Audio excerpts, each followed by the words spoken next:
What's going on? Welcome back to the channel. So today we're going to talk to you about Faraday Future. Thursday and Friday, the markets were absolutely horrific. Everything got hit except Faraday. So I wanted to go over why it did do fairly well on Friday and everything else you need to know. But first, make sure to hit that thumbs up, and with that, let's get right to it. So Faraday did close flat, and I'm sure a lot of individuals out there would rather take flat than truly what happened in the broader market. So it is kind of something to take note of. And honestly, the only reason why Faraday did really move higher was because of this news. So Faraday Future sees strategic opportunity in new US tariff policy.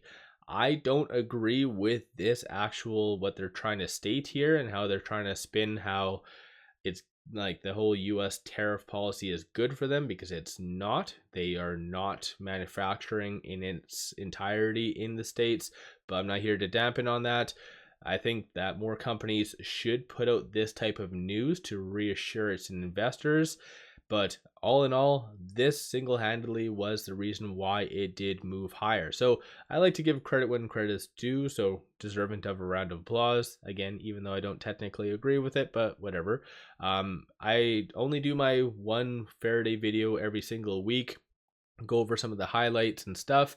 They did announce their earnings, and so in their earnings there's a couple of things. So they did their yearly earnings, can't speak right now, but revenue 539. So it did go down in comparison to 2023, and it shows that based on everything, it doesn't jive with the, I think it was 5 or 6 actual deliveries in 2024. It doesn't jive. So they did give some more vehicles out for free. And that was one really big complaint that I had about 2023.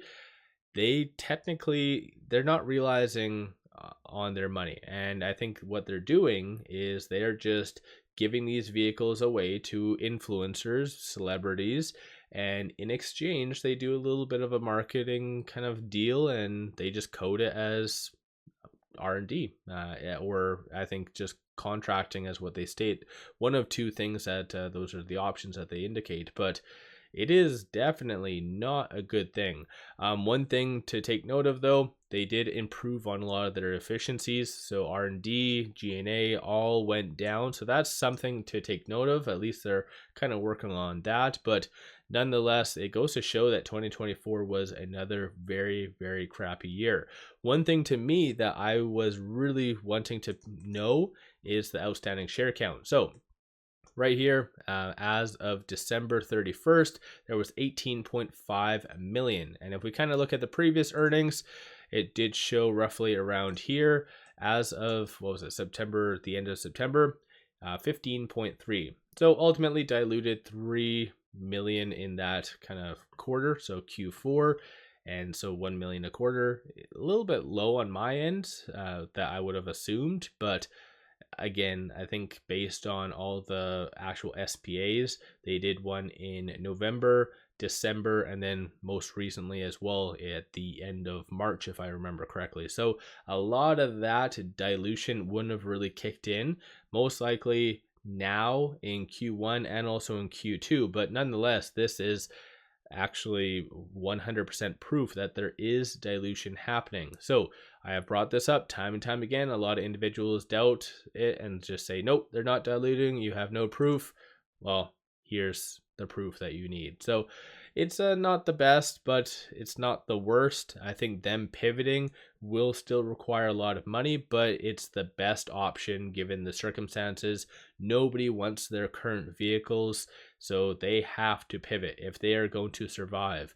They did reiterate this in their earnings. That was rather a concern to me. So it shows that right here, we have concluded that there is substantial doubt about our ability to continue as a going concern for a period of 1 year from the date of these consolidated financial statements were issued. So at the end of the day, it is a big question mark if they will be around. And I think one thing that is very interesting about Faraday, and I think the investors are getting a little bit more annoyed with them, is the fact that they did add that clause to the most recent SPA that they needed to stay above $1. On Friday, yes, it did recover, but it did have 99 cents as a low. So yeah, I think Faraday is going to be a very unique circumstance, because if it does dip below that $1 mark, then their SPA, technically the investors, I think, can kind of cancel the deal. So it's not the best, because Faraday definitely does need that. And not only that, they'll probably need more before even the launch in May, but I'm not here to kind of talk about that. So let me know your general thoughts on Faraday. So I'll give you a quick synopsis of their earnings. I'll go through it, and if there's anything else standing out to me, I can do a video. But I just ultimately wanted to see about the revenue, how much they're burning through, and the actual amount of outstanding shares that there is. There's 206 pages in here, so there's a lot that is laid out. They did actually indicate somewhere here, I remember vaguely seeing their new kind of company chart, and so it shows all their subsidiaries and stuff like that. They definitely did make a big spider web kind of thing for them. Okay, oh, here it is. So yeah, you can kind of see right here, this is their layout.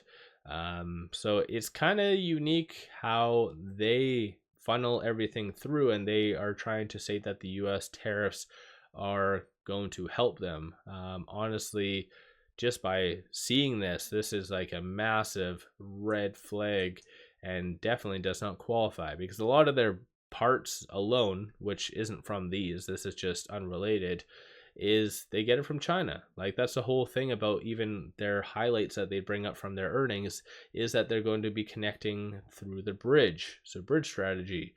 And that's something that they've been talking about for a while now. That doesn't help with the US tariffs. That's the whole thing that the States is trying to target. So yeah, I think all in all, Faraday regrettably is going to really go down still.